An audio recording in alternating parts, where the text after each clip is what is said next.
Good morning.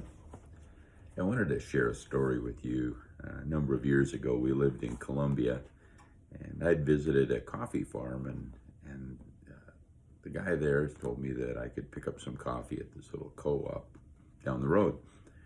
He just said go in and share his name, and everything would be fine. So later on that week, I drove over to the co-op, and I said, "Hey, I'd like to buy some coffee."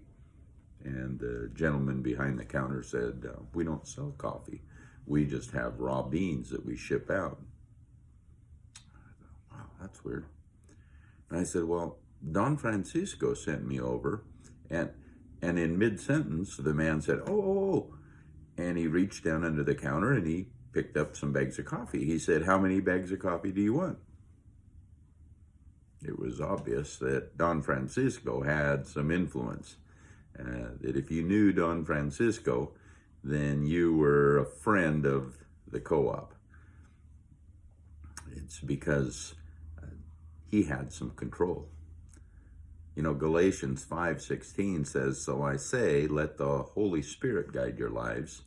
Then you won't be doing what your sinful nature craves." You know, in Galatians 5, there are two lists. One list demonstrates a life we control, and the other list demonstrates a life that's controlled by the Holy Spirit. And Galatians 5 asks us to let the Holy Spirit be our guide in order to keep us from living in a way that displeases God, to develop a character in our lives, which is done while the Holy Spirit controls us.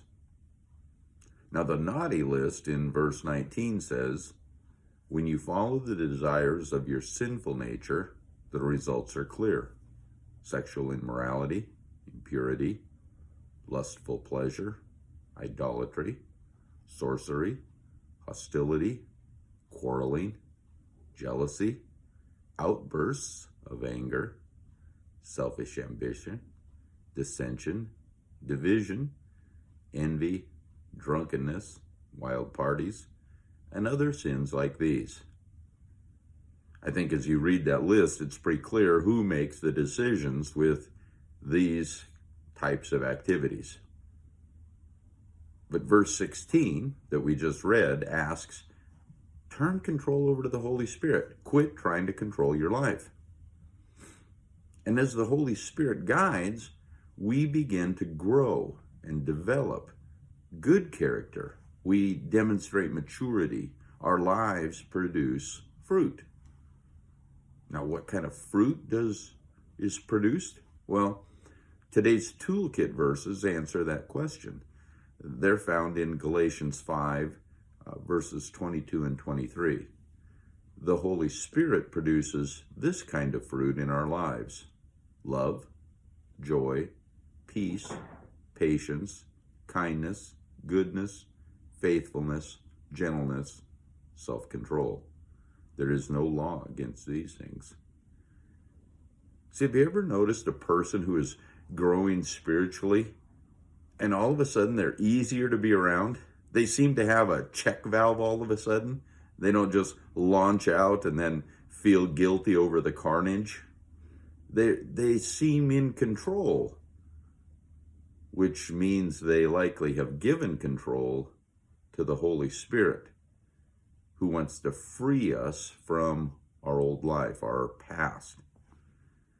And let me be clear, we're not always going to respond or live out the fruit of the Spirit, because we're still human and we still like to call the shots.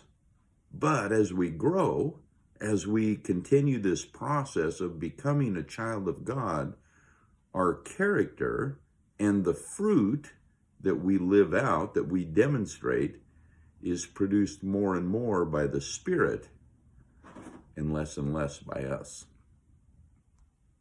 How would you like to have a life of love, joy, peace, patience, kindness, goodness, faithfulness, gentleness, and self-control?